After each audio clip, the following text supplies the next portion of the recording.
داد نادا دست در دست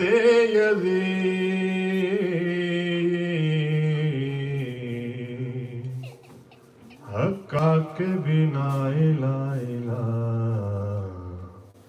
است حسین نانا رسول باپ ولی ماں بطول ہے نانا رسول باپ ولی ماں بطول ہے ہم سر کوئی جہان میں طولا حسین کا بشر کو کیوں شفا نہ ملے گی حسین سے ملکوت کا علاج ہے جھولا حسین کا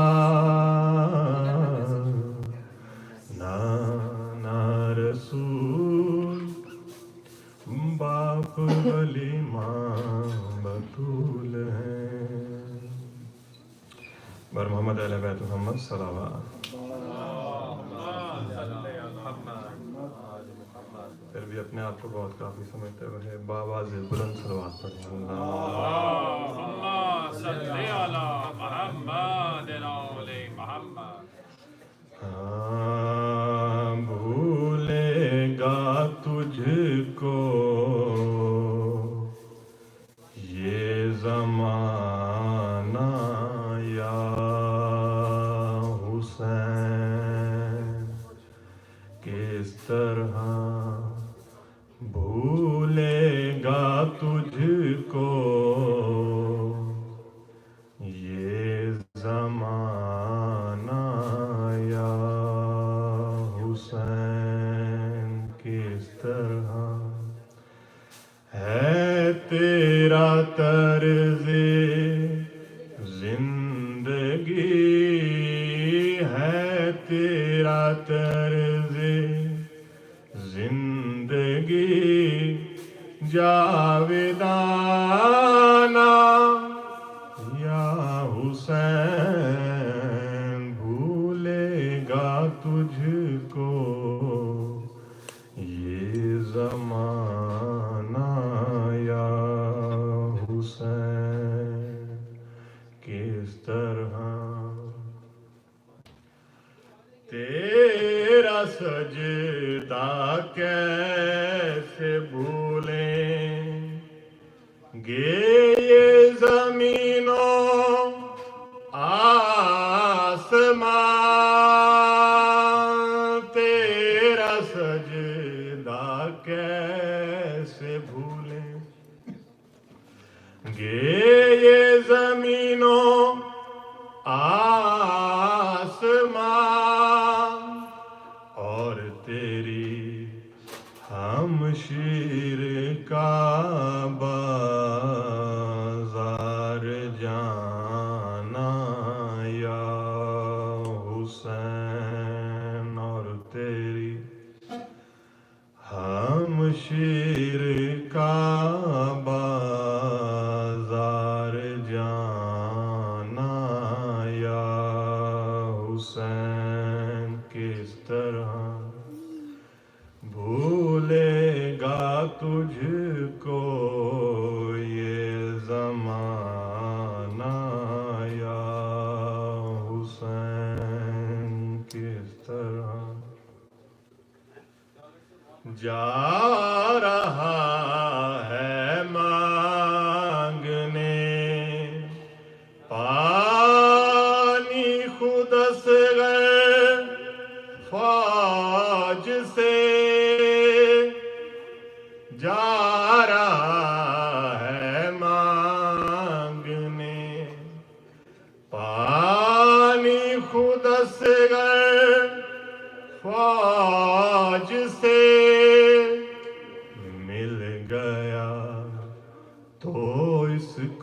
جی بھر کے پلانا یا حسین، مل گیا تو اس کو جی بھر کے پلانا یا حسین۔ موت نے کی نوح خوانی، کی کمر کو باندھ کے، موت نے کی نوح خوانی، کی کمر کو باندھ کے، وہ تیرا اکبر کے لاشے کو اٹھانا یا حسین، وہ تیرا اکبر کے لاشے کو اٹھانا یا حسین۔ کس طرح بھولے گا تجھ کو یہ زمانہ یا حسین، کس طرح ہے تیرا طرز زندگی، ہے تیرا طرز زندگی جاویدانہ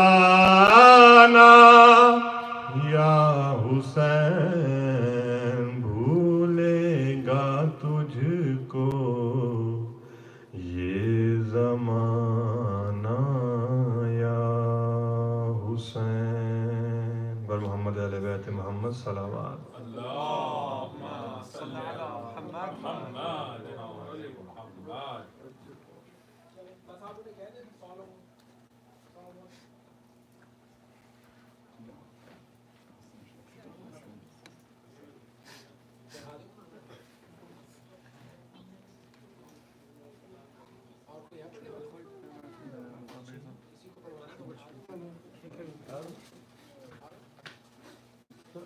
It's okay. I'll just do it. Martha.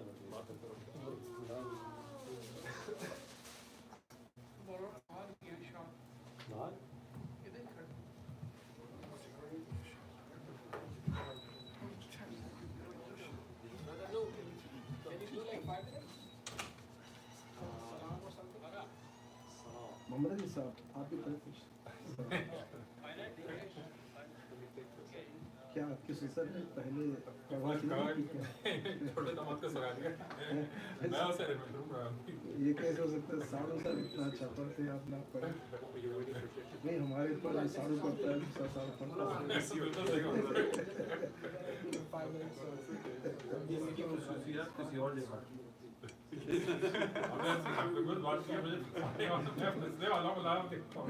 ہے کہ جب گھر میں جاتے ہیں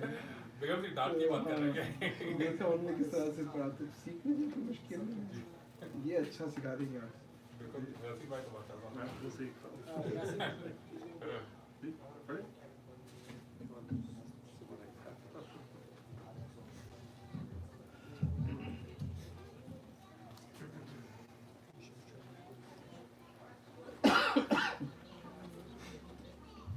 صلی اللہ علیہ محمد وعلی محمد۔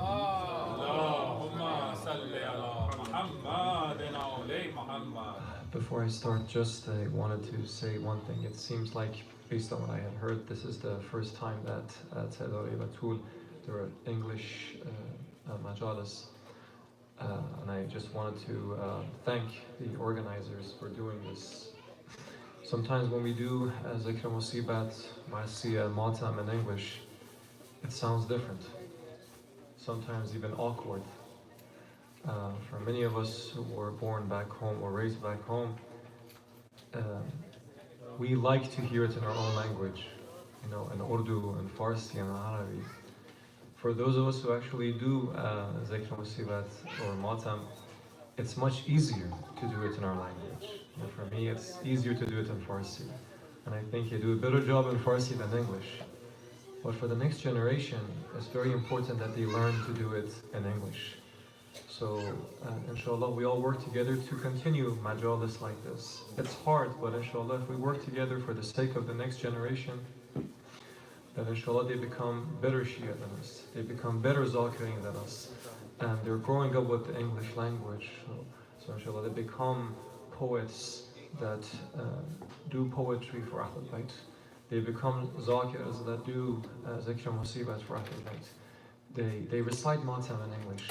And inshallah, we all try to support them. And it starts with the little children sitting here, so it's very interesting. Again, I saw this last night, that little children were doing Marsi in English and different languages. May Allah bless them and may Allah bless their families. Please say the salawat for them.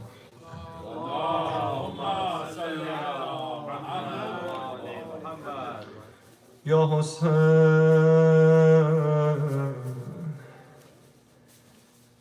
you sacrificed everything you had for Allah.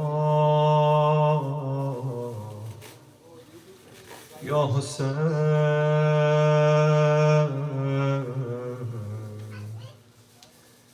your pain brought pain to the chest of Rasulullah. Ya Hussein,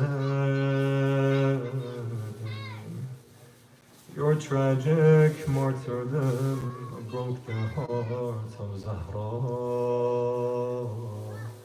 Ya Hussein, Ya Hussein, Hussein, Ya Hussein, Hussein, Ya Hussein, Hussein, Ya Hussein, Hussein, Ya Hussein, Ya Hussein, you're the mirror of kindness and bliss of Allah.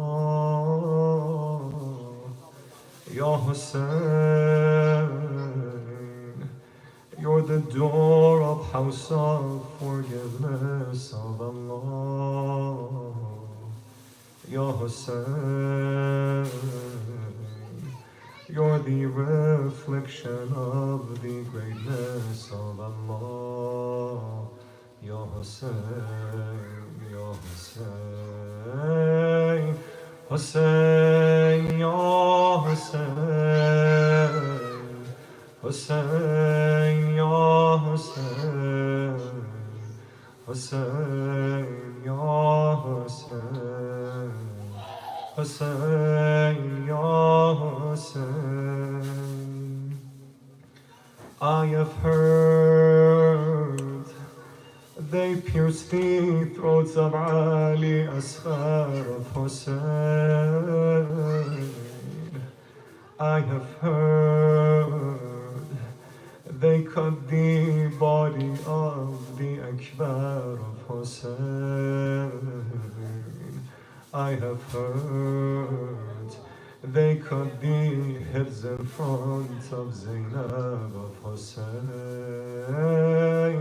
I have heard they pierced the throats of Ali, Asghar of Hussein. I have heard they cut the body of the Akbar of Hussein. I have heard they cut the heads in front of Zainab of Hussein. Ya Hussein, Ya Hussein, Hussein, Ya Hussein, Hussein, Ya Hussein, Hussein, Ya Hussein, Hussein, Ya Hussein. السلام عليك يا حسين بن علي أيها الشهيد يا ابن رسول الله يا حجة الله على خلقه يا سيدنا ومولانا إنا توجهنا واستشفعنا وتوسلنا بك إلى الله وقدمناك بين يدي حاجاتنا يا وجيها عند الله اشفع لنا عند الله يا وجيها عند الله اشفع لنا عند الله اشفع لنا عند الله. For the martyrs of the Karbala, for all those who sacrificed their lives in the way of Imam Hussein, salawat ala Muhammadin wa ala Muhammad. اللهم صل على محمد وآل محمد وأجل فرجهم.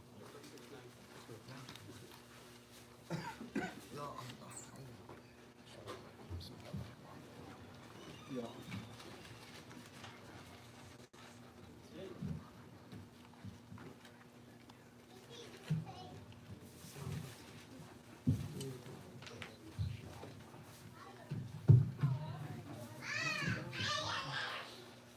Bar Muhammad wa Ali Muhammad salawat.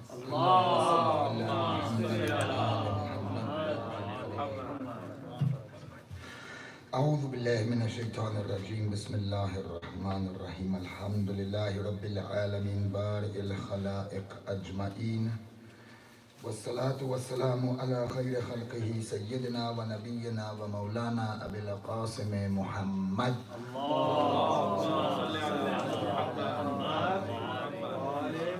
الصلاة والسلام على أهل بيته الطيبين الطاهرين المعصومين ولعنة الله على أعدائهم من الآن إلى قيام يوم الدين ولا حول ولا قوة إلا بالله العلي العظيم. وأما بعد فقد قال الباقر عليه الصلاة والسلام محمد وآل محمد. بسم الله الرحمن الرحيم من كسل في أمر دنياه فهو أكسل في أمر آخرته. صلوات.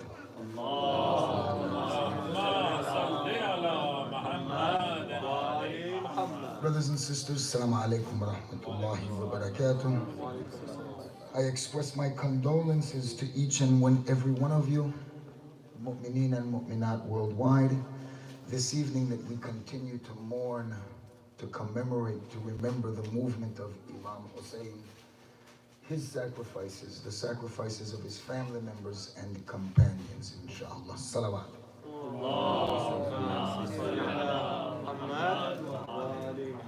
So, I'm kind of bisawad, a little bit illiterate, so I'm going to try to read through the names of the marhumin. Request for Surah Al-Fatiha this evening is for Sayyid Riyaz al-Hassan, Ibn Saghir al-Hassan. Also for Sister Sabira Khatun bint Asghar Hussein. Also for Hadia Begum bint Sajjad Hussein. We should also mention Brother Anwar al-Hassan and Brother Waqar al-Hassan Ibn Riyaz al-Hassan. Please, in the memory of these marhumin, Surah Al-Fatiha. Bismillah ar-Rahman ar-Rahim. Alhamdulillahi Rabbil Alameen ar-Rahman ar-Rahim Malik Yawm al-Din. Iyyaka na'budu wa iyyaka nasta'in. Ihdina Surat al-Mustaqim. Surat al-Ladhina an'amta alayhim ghayril maghdub alayhim waladdallin. Allahumma salli ala Muhammad wa ali Muhammad. So we got together this weekend and we started having a discussion about personally what I think to be some really important issues that you should know. When I do any research for a speech, I'm not trying to preach to you, and I don't want anyone on the sister's side or on the brother's side to feel like we're preaching. This is medicine for me. And if it's medicine for me, then there's no difference between me and you. It's medicine that I need. It's going to be medicine that you also need, inshallah. We started having a discussion about what? What we didn't talk about? Hope. Huh? Hope. Lack of hope. Allah. We started having a discussion. We started with yas, hopelessness. And most of the time when we have this discussion about yas, we're talking about yas min rahmatullah. Meaning that someone is hopeless or despondent from the mercy of Allah subhanahu wa ta'ala. And I hope that on that first night, we put this issue to bed, right? There should be no question in our minds anymore. Allah subhanahu wa ta'ala loves us. In Dars Aqaid, we learn that Allah created the universe out of love. Huh? Change look. Say He created it out of hope. Meaning out of love. So this idea that Allah is angry with us, He's out to get us, any bad thing that happens to us, any difficulty that we face, Allah is punishing us. Because I told you, I have a friend, right? Anything happens to him, he gets cut on the job, he says, this because I made my salat late. Any problem in his house, any difficulty in his life, any test from his wife, any back talk from his kids, Allah is punishing him. No. This idea that Allah is out to get us is holding us back from getting closer to Allah. And we mentioned the hadith from Imam Baqir alayhi salatu wasalam.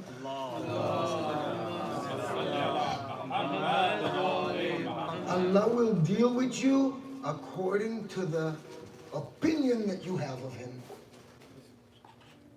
If you think that Allah is angry at you and out to get you, that's the relationship you'll have with Allah. And if you think Allah loves you and you believe that Allah loves you and cares for you and is guiding you and taking care of you, then that's the relationship you'll have with Allah. When it comes to these things, think about it this way. Your loved one. If you have a suspicious relationship with your loved one, what's that? That's not really love. You have to have that loving relationship. On our second night together, we talked about the other side of the coin, which really is just as dangerous as yas that we just mentioned, hopelessness from the mercy of Allah. The other side of the coin is hopelessness in ourselves. And really, as a people, we're suffering from that. And really, this is just as dangerous an issue for our spirituality and for our dunya, that we've become hopeless in ourselves, and physically and spiritually. You come and you ask somebody, we've been praying for 30 years, trying to get closer to Allah, fasting year in and year out. How come right now we're not like Masalan, Ayatollah Behja? And what are people going to answer you? They're going to say, nah, Ayatollah Behja's up there. We're down here. I don't want the sisters to get left out, right? Because sometimes sisters say, oh, you're not talking to us. Sisters, I can't see you. Right? But let's say sisters want to be Bint Huda. Huh? The sister of Shaheed Muhammad Baqir al-Sadr. Great mujtahida, great female mubariz and resistant person in the history of Islam. What do our sisters might say? Bint Huda is up there. We're down here. You know what this is? Hopelessness. Hopelessness. What's the difference between these people and you and me? How come we're not there and we're here? Part of it is our a'mal, definitely. Part of it is our own situation, definitely. But the root of it is we don't have any hope in ourselves. We don't even think we can get there spiritually. We say they're on another maqam and we're down here. We can't get there. This is hopelessness in ourselves. And it affects our dunya too, right? We gave the example. Look, let me be straight with you. It's time for us to start waking up. We're locking ourselves up in these centers.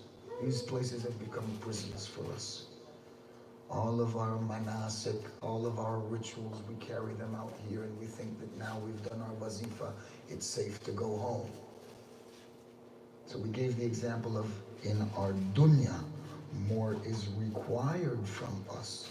And we've become hopeless in ourselves. You come to the masjid, you give anybody a idea or a suggestion, they say, it'll never work. We can't do it. We don't have the money. We don't have the space. The people won't support. Immediately they start coming with obstacles and negativity and throwing up barriers. This is hopelessness. This is hopelessness in self. We gave the example about politics. There's 7 million Jews in this country. And if you want to be president of the United States, you better go sit down with AIPAC or you'll never win the election. There's 10 million Muslims in the United States of America, and nobody comes sits down with us. Who comes meets us? And yeah, part of it is we don't have the leadership, we don't have the platform, we don't have the unity, but part of it also is we're hopeless. We're hopeless, man. We don't even think like that. If you gathered up all of our leaders in the country, you might find one or two that's even on that level that's thinking there. 10 million Muslims in the country.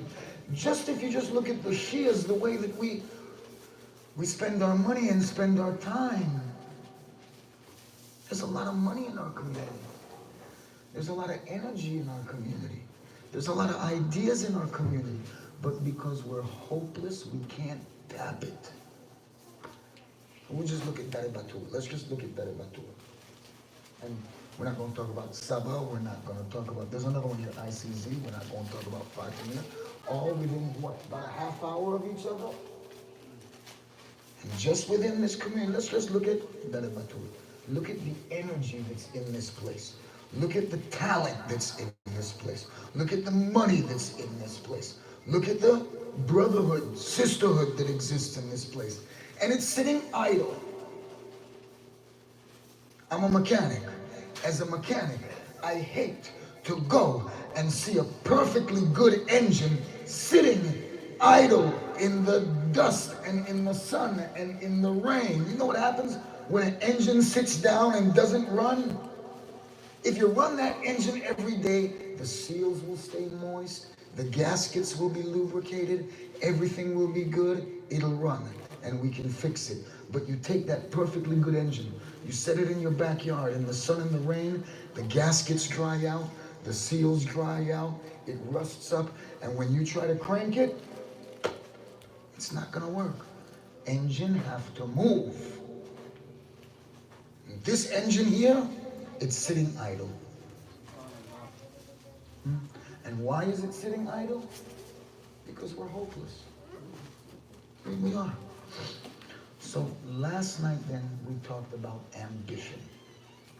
Usually when we talk about ambition, people say, oh, he's haris bid-dunya.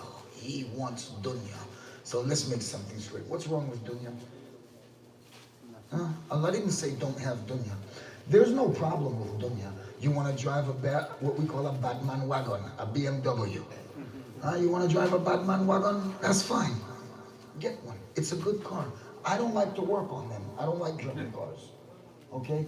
But when you come to my mechanic shop with your BMW or your Mercedes-Benz, you should know the price goes up just because it's a Mercedes-Benz or a BMW.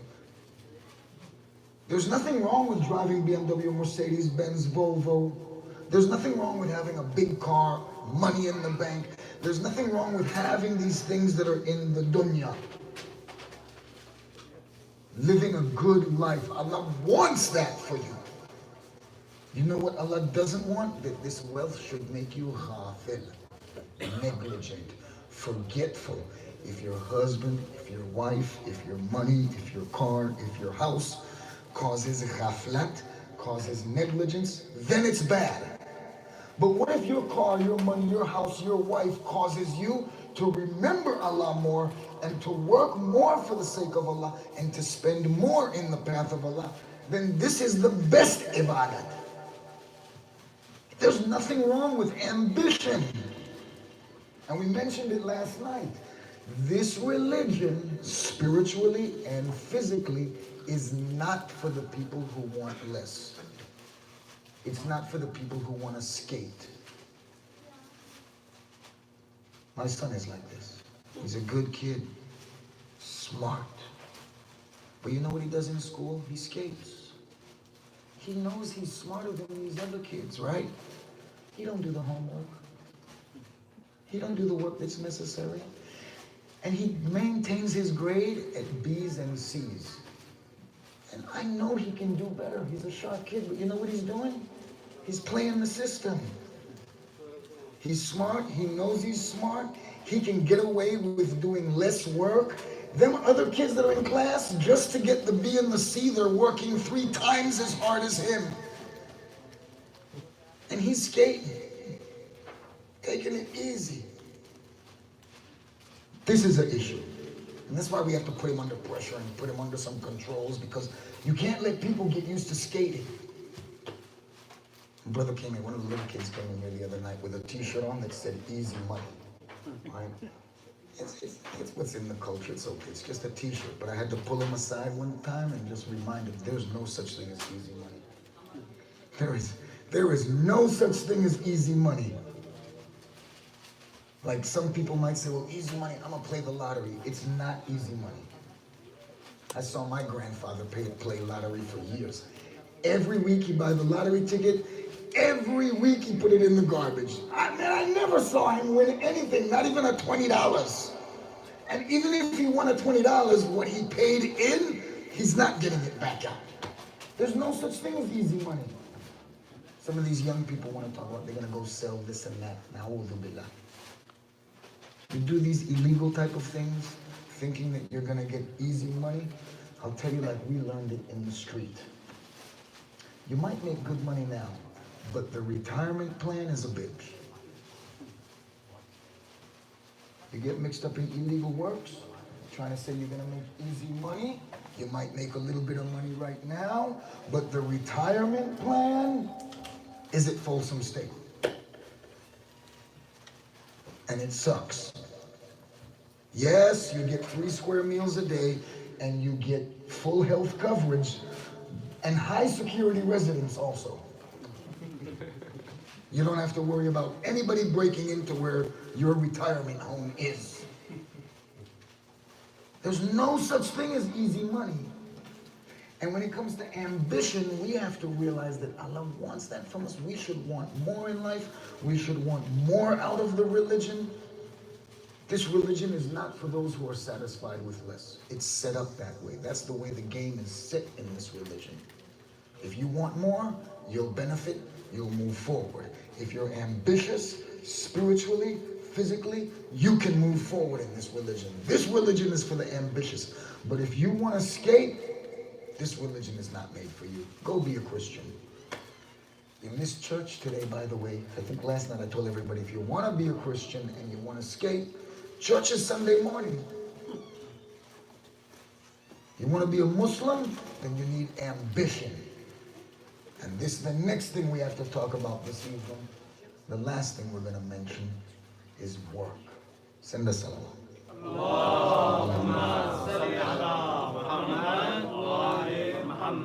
So the hadith that we mentioned, that we've been talking about, that we talked about in the khutbah here, the hadith was from Imam Muhammad Baqir alayhi salatu wassalam. Imam Muhammad Baqir alayhi salatu wassalam, he says, Man kasala fi amri dunyahu fahuwa aksal fi amri akhiratihi. Whoever's lazy in the affairs of his life, of his dunyavi world, fahuwa aksal, then he's even more lazy in the affairs of his afterlife. You find somebody who's lazy, they don't want to work, right? And alhamdulillah, it doesn't seem like our people from overseas are afflicted with this. You're really a hard-working people. May Allah reward you. In our community, in the convert community, I'm be straight with you. We run into a lot of people that can't get a job. When they get a job, they can't hold a job. Mazlumeen. They didn't grow up in a complete household sometimes. They didn't have that example, those opportunities, those advantages that many of us have. You got a lot of people who can't hold a job, can't keep a job. Maybe they don't even want a job. Easy money. So when it comes down to this, when you see somebody who's like this in their amr dunya, they're lazy in dunya, then you should know, according to this hadith of Imam al-Baqir alayhi salatu wasalam, they're even more lazy in the affairs of their afterlife. They're even more. Oh, you put on the sweater? Don't worry, man. Alhamdulillah. Send a salawat. Allahumma salli ala. You're my brother, man. Alhamdulillah. So, we want to talk this evening about that final chapter that we're going to cover together, and that is being active. It's so very necessary. This hadith tells us that whoever's lazy in their dunya, they're lazy also in their akhirah. You've always heard, maybe you've heard that English saying that we have idle hands are the devil's workshop. Idle minds also. Yeah, we various versions of it, right? We have that also mentioned in a hadith where Ma'asumin have said, the heart that is idle becomes fasid, becomes corrupt. The hands that are idle, they stretch out towards sin. It's very important to stay busy and to stay occupied and to be fa'al, not just from a livelihood point of view, not just from a dunyawi point of view, but from a spiritual point of view too. In Islam, there's no difference between any physical and spiritual. These things are perfectly blended together in Islam. It's a synthesis in Islam. We mentioned it. Even our salat has physical motions and movements in it, physical things that are desired as muqaddimat. Before you go and make salat, you gotta make wudu. And I try to explain this to my kids. What's wudu for? Does wudu make you clean, boys? These two guys right here, they'll know. Huh? Wudu doesn't make you really clean. This water that we use, we don't use soap, right? If you're dirty and you go and make wudu, it doesn't wash off the dirt, does it? Don't make the mistake and think that wudu is to like clean dirt off. What does wudu do? It's a physical act. It has to have a purpose. It's not cleaning us. I get dirty at work, man. Wudu can't do nothing for me. I need the soap with the sand in it. You know, get that stuff off. Wudu doesn't clean you. What's it do? It has a purpose. This physical action, water has a special action on human being. When you make wudu, you change gears from dunya. You change gears from physicality to spirituality. If you were to go straight from physicality to spirituality, you're going to tear up your transmission. You need to change gears. And that wudu is the perfect way that we can change gears from whatever we were doing before to now what we have to do. There's physical aspects here because we're physical beings. And as physical beings, then there's work that has to be done. And then let's put it in the prism of another thing then, put it in the view of this. What is our khalq? What is our creation? Allah created us as Khalifatullah fil ard. We're created as the representative of Allah in earth. This designation was not just for Hazrat Adam, our grandfather. This designation is for each and every one of us. These guys, this young man, the ladies on the other side, the sisters, the brothers, all of us are the representatives of Allah in this realm. And we are expected to bring about His will in this realm, and the only way to do that is through work. It's a physical world, and it takes physical work to make things happen here. We're not Jedis. Huh? This isn't Star Wars where we can use the Force to pick up a big rock and...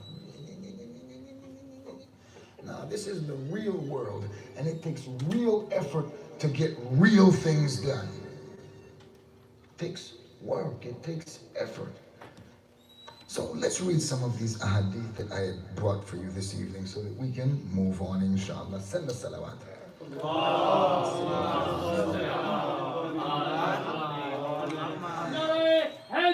Ya Imam Sadiq alayhi salatu wasalam said,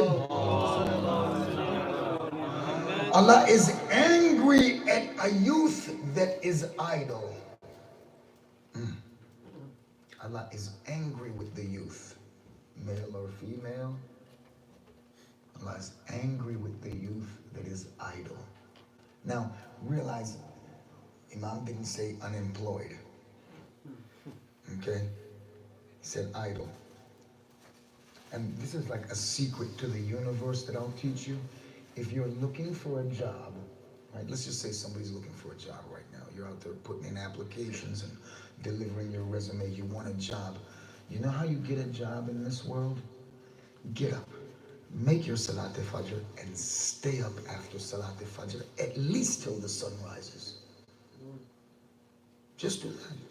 Some people come with special dua or this or that. Yeah, do that too, right? If you like, read that too. Surahs and this, they help. But this morning time, it's that physical time of the day when rizq is distributed, and if you're not up and awake to receive it on that day, you won't. Young brothers, when they come to me and say, I'm looking for a job, I'm doing it online, I know that everybody looks for work online now. You fill out the application online. I'm old school. That doesn't work for me. I've never gotten a job offline. It's always been the old boy network. A friend or a friend of a friend got a job and they hook you up. I've never gotten a job offline. People who rely on, I'm going to sit in my house and apply online, it's going to take a while to get a job. But get up.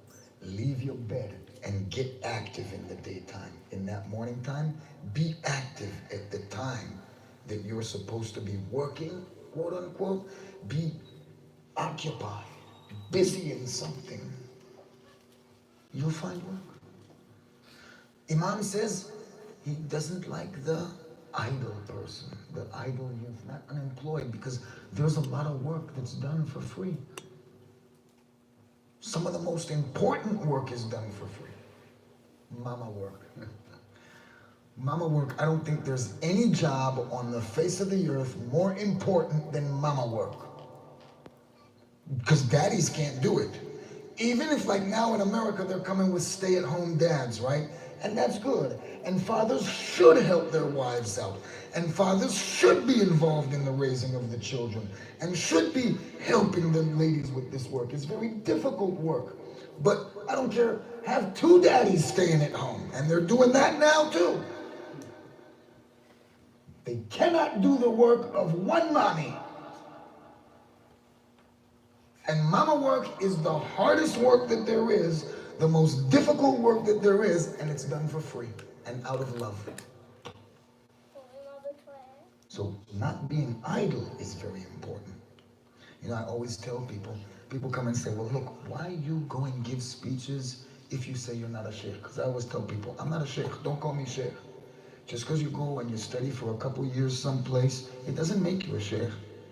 And if you haven't realized that in America yet, then something's wrong with you. There's a lot of people running around America with a mama on their head. And they ain't doing nothing. They're not getting anything achieved.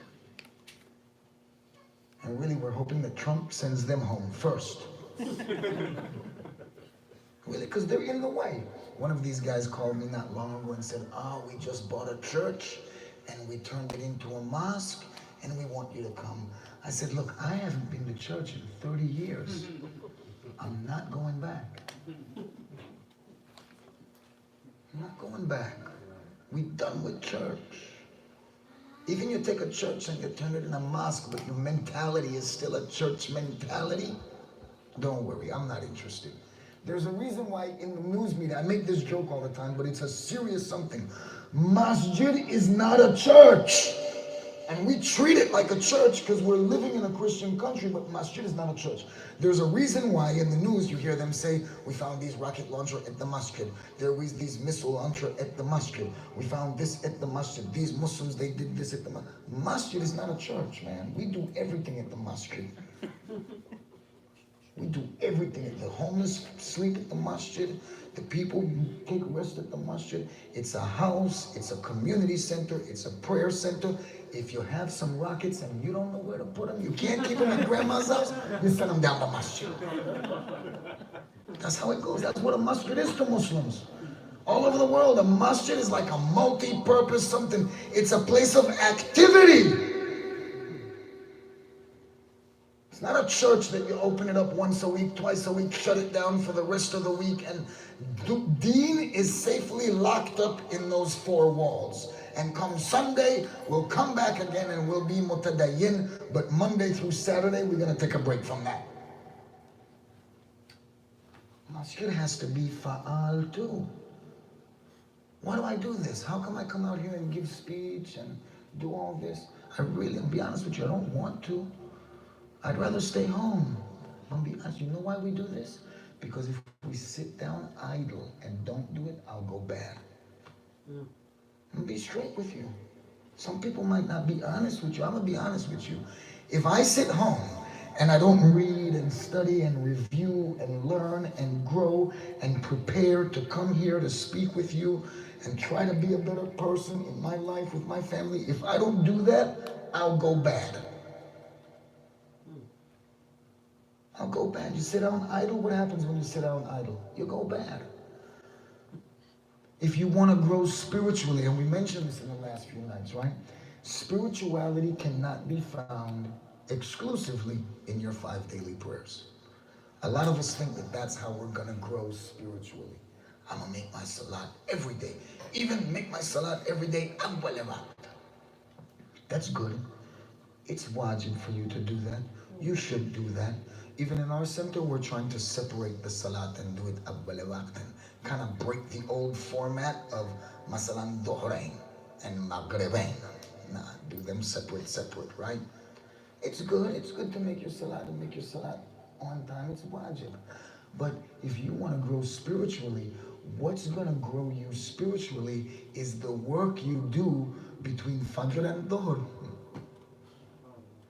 If you want to grow spiritually and be a better person, you're going to take your break for Dhuhr and Asr, and then it's the work you do till Maghrib that's going to grow you spiritually. This 3 minutes you spend on the prayer mat will keep you in the path, but it's not going to grow you. And we're wondering, I've been praying for 30 years, how come I'm not Ayatollah Bajak yet? The reason is because Hajara was busy between these salats in the cause of Islam, and we're not. We want to grow spiritually. We want to develop, get closer to Allah. It's also about work. It's what you do off the prayer mat. How many of us start our work day with Bismillah ar-Rahman ar-Rahim? You know, recently, I'll be straight with you, I didn't used to do that all the time. Usually the way I start my work day is, oh no, I gotta go to work. I hate my job. Have you guys ever lived like that? Have you ever had a job like that? I had a job like that. I still do. Wake up, for a while I'd wake up every morning and before my eyes were even open, I'd say, oh, I hate my job. Oh, I don't want to go to work today. You guys ever had a job like that? Probably everybody's had a job like that where I don't want to go. I hate this job. But you got to go to work, don't you? You have to be fa'al, you have to work, you have to put the work in because that's what's going to cause you to grow. And you know what got me over that feeling that, oh, I don't want to go to work? Start work with Bismillah. It changes it from something that you hate, you don't want to be there, and I only do this for the money. Now it saves it and it turns it into, I'm doing this for the sake of Allah. Bismillah ar-Rahman ar-Rahim. This is part of my ibadat. This is amr takwini khuda. This is the creational command of Allah that human beings have to work. Bismillah ar-Rahman ar-Rahim. I'm going to start my day. And it turns that job into ibadat. And that's how we're going to get closer to Allah. That's how we're going to attain the spirituality that we're looking for, inshallah. Salla salawat. Allahumma salli ala Muhammad wa ali Muhammad. Imam Muhammad Baqir alayhi salatu wassalam. He said, I don't like a person who is kasal, who is lazy. If someone came to Hazrat Rasulullah sallallahu alayhi wasallam, one of the first things that Prophet would ask that person is, what do you do? Just like we do today, right? Like when we meet somebody new, salam alaikum, what's your name? What do you do for a living? And they'll say, oh, I do this or I do that. One time, one of these young people said to Prophet, you know, I don't do anything. I don't have any trade. I don't do any work. And in front of them, Prophet said, Sakata min aini. This person has fallen in my eyes. The companion was like, Ya Rasulullah, the guy's right here. Prophet, he wants you to know. Sakata min aini. In Persian, they say what? Qar jawharamat. Huh? Work is like the treasure or the gem or that thing that gives value to a man or to a woman. It's just that a lot of our ladies, if they're not in the workforce, if they're not physically out there working, then unfortunately we assume like they don't have no job. Like a lot of us brothers, right? We think that ladies, when we go to work in the day and mama who's staying home, we think mama's home with her legs up, with a box of chocolates next to her, and she's watching Oprah Network. That's not what they're doing, man. That's not, they're home working hard. We have this idea that they're home eating bonbons and sitting under the AC unit. No, they're working and working hard. Life is like this. We have to work. Imam says he doesn't like a person who's lazy. Hazrat Rasulullah sallallahu alayhi wasallam says, if you're not doing something, then you're falling in the eyes of Hazrat Rasul. We have to realize that work, activity also, there's another side to it. We're looking for tranquility in our life, right? We want peace in our life. So we're gonna make you understand how important work is, being active, being occupied is, not just for your dunya, but for your deen and for your akhirah, right? Work and being active is so important for our spirituality and for our peace of mind. What do we in America really need right now? Tranquility, ease. A lot of us were not tranquil. Our minds are mustarib, disturbed. And a lot of people are blaming it on the rat race of life. I'm so busy, it's a long commute to work, and I've got a pain in the butt boss, and then it's a long commute back home. The traffic is mad in the afternoons, the sun is hot, whatever, right? We have all these problems that we have to go through, and we have this idea that why can't my life be more tranquil? And what's our idea of tranquility? What's our idea of being at peace? Unfortunately, because of Western culture, we have this idea that tranquility means be qadi. Tranquility means that I don't have nothing to do. I can be tranquil and at peace right now, and I can watch whatever I want on the TV and put my feet up and drink some iced tea or a Red Bull, because I'm a Red Bull fan. I mean, we're on the rocks, right? This is tranquility, that I don't have anything to do. Ulama, asatid of Dars Akhlaq will teach us and let us know in their durus that one of the means of attaining spiritual tranquility is being occupied in the service of Allah. A lot of people have hobbies. Make your hobby the work of Allah. I love to see some of the people that serve in the centers here at Daramatul, elsewhere. They put a lot of love and energy into preparing the food at night, keeping the kitchen tidy, serving. And you see these people doing this work, right? And you don't realize it, but the barakat that they're getting in their dunya from that work, the tranquility, the peace of heart and peace of mind that they're getting from that work, that khidmat, that service to the center. And you wonder like, man, this guy, He's an ordinary person.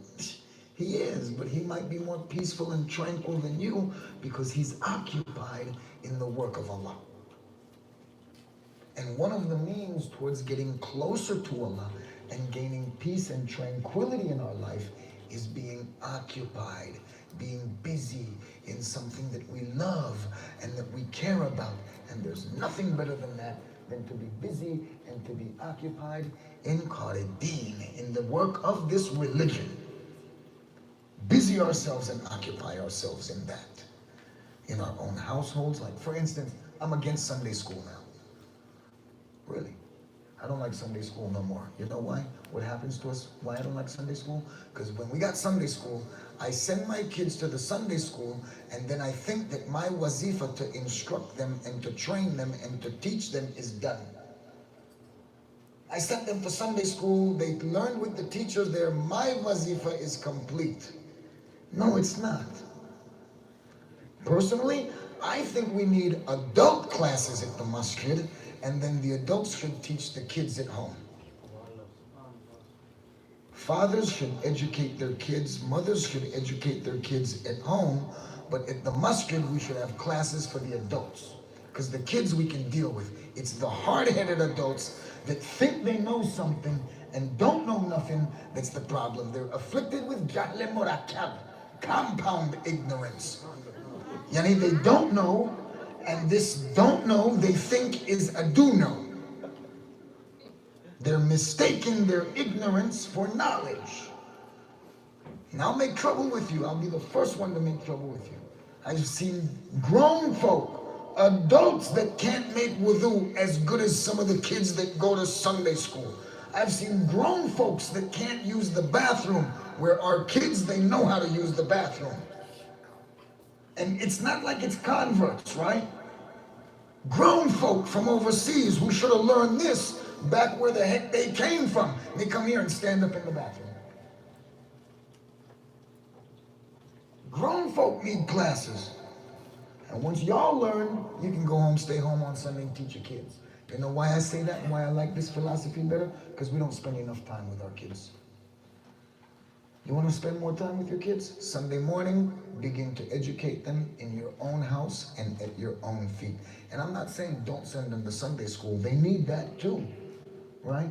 But don't think that if you send them to Sunday school, then you're absolved from your wazifa to train and to educate your own children.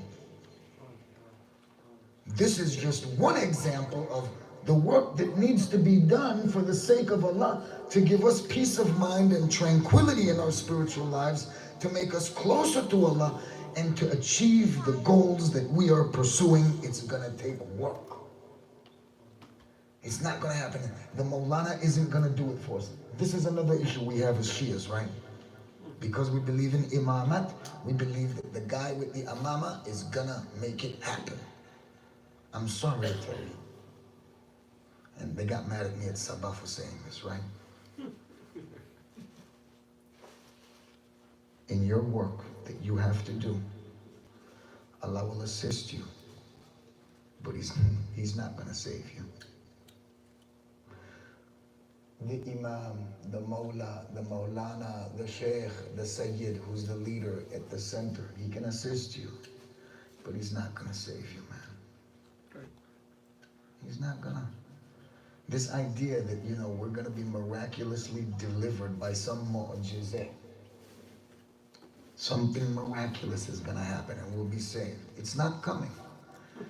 There's no mu'jizah coming. Don't wait for the miracle. The miracle will be when we get up and work hard for what we want. This idea that, you know, if I jump from the tallest building in the city, Allah will save me. No, He won't. He made a rule, and that rule is called gravity. And if you defy that rule, you will pay the consequences. Don't think I'm going to jump in because I'm mu'min and Allah loves me, He will save me. No, He won't. Flap your arms as hard as you can. You will still hit the ground just as hard as you can. There's nobody coming to save us. There's no miracle leader that's going to come. And even people come and say, well, what about Zuhur? Get Zuhur off your mind. I'm sorry. We don't know how to act with the sheikh in the local masjid. We don't know how to behave with the ulama that's here with us now. What are you gonna do with an imam?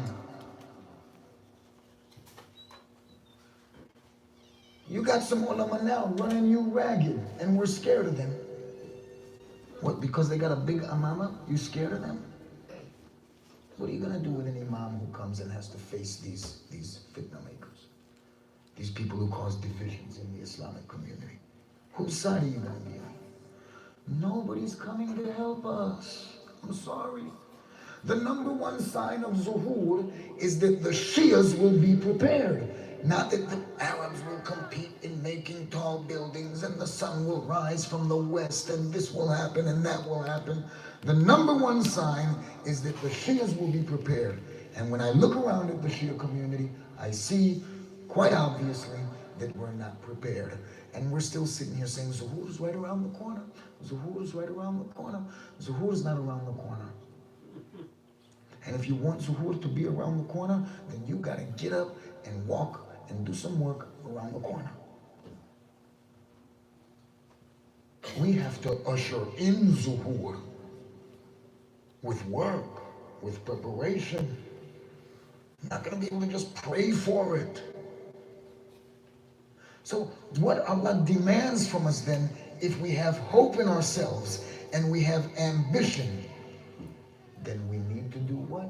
We have to work to achieve these things. These plans that we've set out before ourselves, these goals that we've established for ourselves. If we want to get closer to Allah, it's work. Work that's going to get us there, activity that's going to deliver us there. It's a school night. So let's cut it a little bit short. Out of all the companions of Imam Hussein, out of all the warriors of Imam Hussein, there's one combatant, there's one warrior of Imam Hussein that did the biggest work. And if you compare the job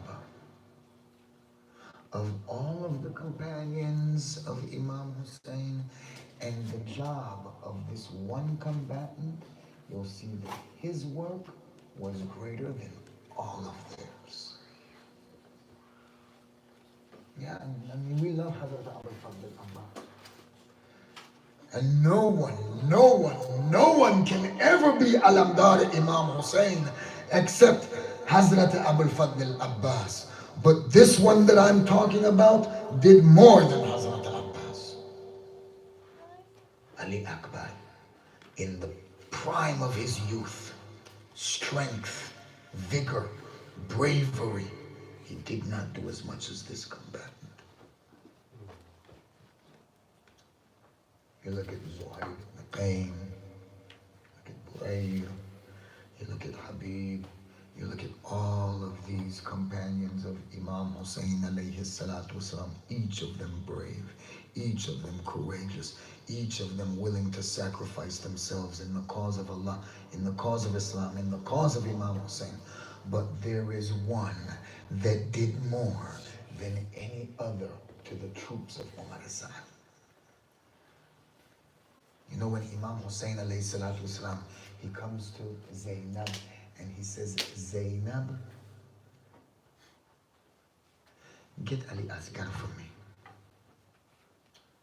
And Rabab hands over Ali Asghar to Imam Hussein alayhi salam.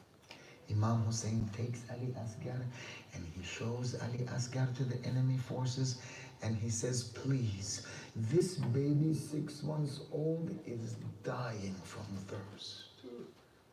If you don't want to give me water, that's fine. Just please save this baby. Give some water to this baby. Even Imam Hussein puts Ali Asghar down and steps back to show them that, look, I'm not trying to trick you. I'm not trying to get water for myself. Just save my son. This baby hasn't done anything to you.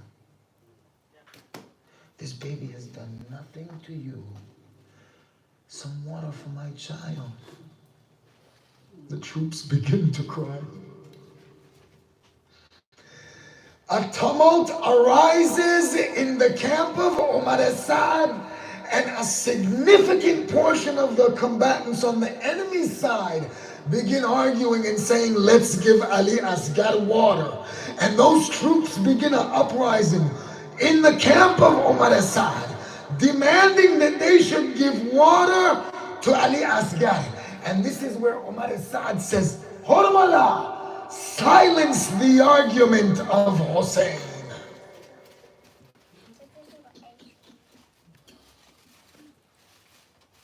You know, there's different types of ammunition back then for hunting, just like there's different types of ammunition today for hunting. They sell different bullets today for guns, for people, than they sell for animals. And in the old days, it was the same thing. You had one type of arrow that you used against human beings, and you have another type of arrow that you use against animals. How you tell the difference? One type of arrow has one arrowhead. It's barbed on each end so that it creates damage when it enters the person, and when they try to take it out, it also creates damage. Another type of arrow had 3 prongs, and this is the one that they used for big game. This is what they would call a big game arrow, something that you use with a deer. And this 3-pronged arrow, it has 3 prongs, and on each prong it's razor sharp and it's barbed. Hormala says, on the day of Ashura, I took 3 of these arrows with me. 3 arrows that they use with animals, Bandehola, not with human beings. Hormala said, I took 3 of these arrows with me on the day of Ashura. I used 3 of them. One of them, I killed the son of Imam Hassan in the lap of Hussein. One of them, I pinned Hussein's arm to his body.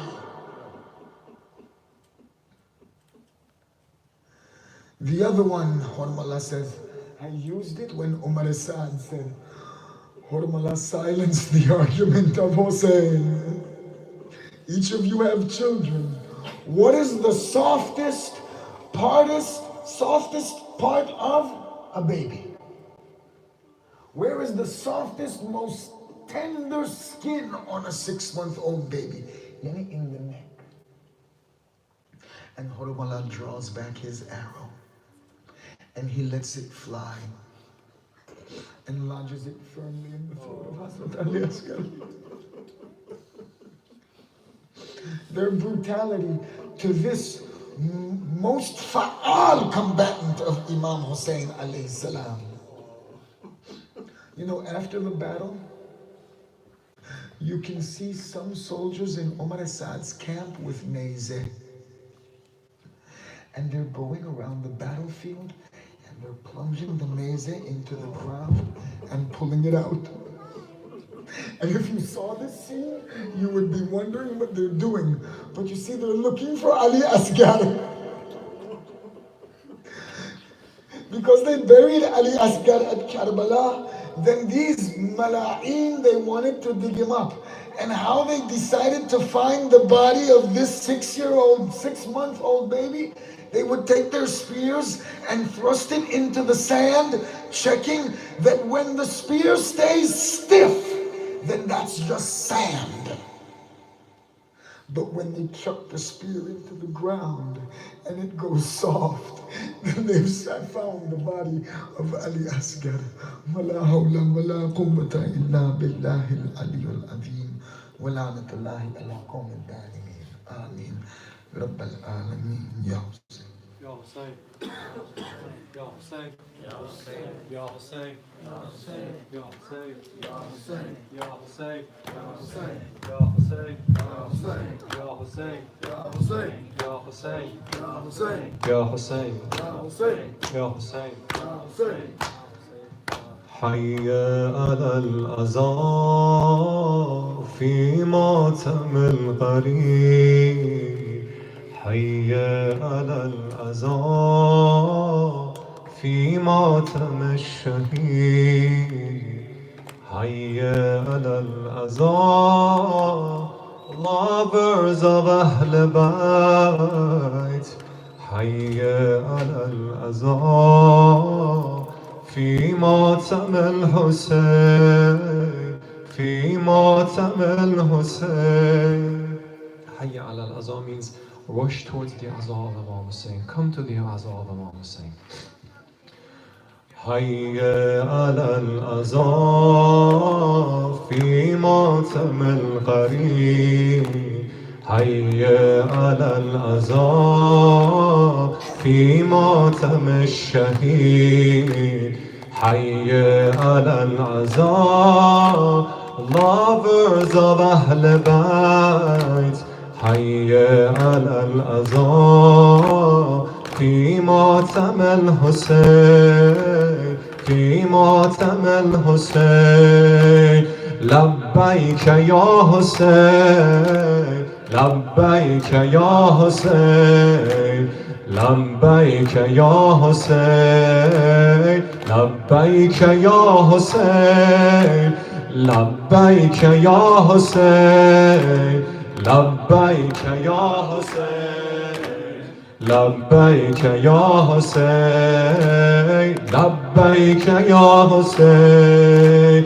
I have come to Karbala to fulfill my promise to God to be patient with all the tests to show my devotion to God I have come to Karbala to enjoin the people to good forbid even from Muslims and to revive religion of God to revive religion of God حي على الأذى في ماتم القريب حي على الأذى في ماتم الشهيد حي على الأذى lovers of أهل بيت حي على الأذى في ماتم الحسين في ماتم الحسين لبيك يا حسين لبيك يا حسين لبيك يا حسين لبيك يا حسين لبيك يا حسين لبيك يا حسين لبيك يا حسين لبيك يا حسين I have come to Karbala to fulfill my promise to God to be patient with all the tests to show my devotion to God I have come to Karbala to enjoin the people to good forbid evil from Muslims and to revive religion of God to revive religion of God حي على الأذى في ماتم القريب حي على الأذى في ماتم الشهيد حي على الأذى lovers of أهل بيت حي على الأذى في ماتم الحسين في ماتم الحسين لبيك يا حسين لبيك يا حسين لبيك يا حسين لبيك يا حسين لبيك يا حسين لبيك يا حسين لبيك يا حسين لبيك يا حسين I have come to Karbala to stand up for justice and truth, differentiate eternally the righteousness from the falsehood. I have come to Karbala to stand up for justice and truth, differentiate eternally the righteousness from the falsehood. I have come to Karbala to sacrifice everything for God, even Akbar, even Asghar, to give up everything for God, to give up everything for God. Hayya ala al-azhar fi matam al-gharib,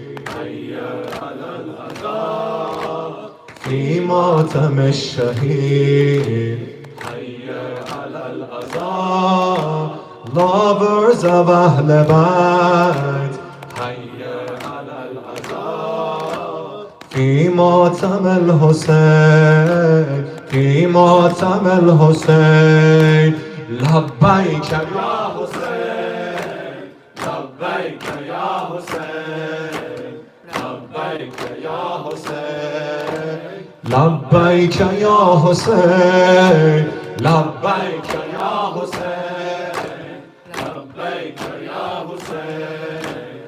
لبيك يا حسين. لبيك يا حسين. لبيك يا حسين. لبيك يا حسين. لبيك يا حسين. لبيك يا زينب. لبيك يا زينب. لبيك يا مهدي. لبيك يا مهدي. السلام عليك يا رسول الله. السلام عليك يا حبيب الله. السلام عليك يا أمير المؤمنين. السلام عليك يا سيد الوسيم. السلام عليك يا فاطمة الزهراء سيدة نساء العالمين. السلام عليك يا حسن المجتبى. السلام عليك يا أبا عبد الله. السلام على الحسين.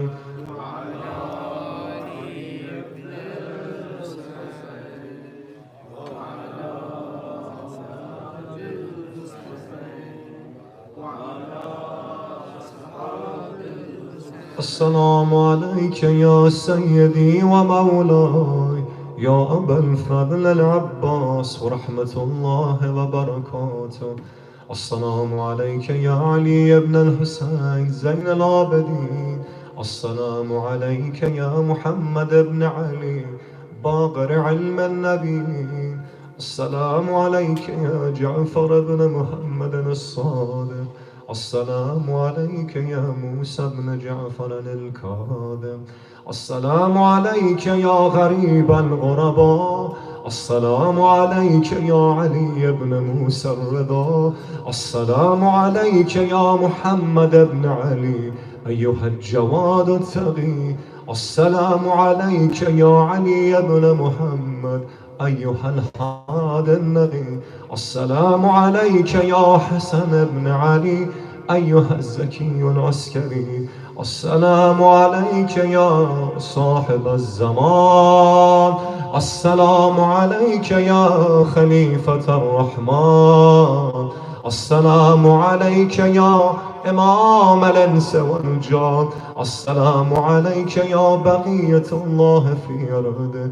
وعجل الله تعالى فرجك وسهل الله مخرجك وظهورك وجعلنا من خير أعوانك وانصارك والمستشهدين بين يديك. السلام عليكم جميعا ورحمة الله وبركاته. وإلى الأرواح المؤمنين والمؤمنات والمسلمين والمسلمات. الأخص المرحومين of the sponsor of the program tonight. رحم الله من يقرأ الفاتحة مع الصلوات.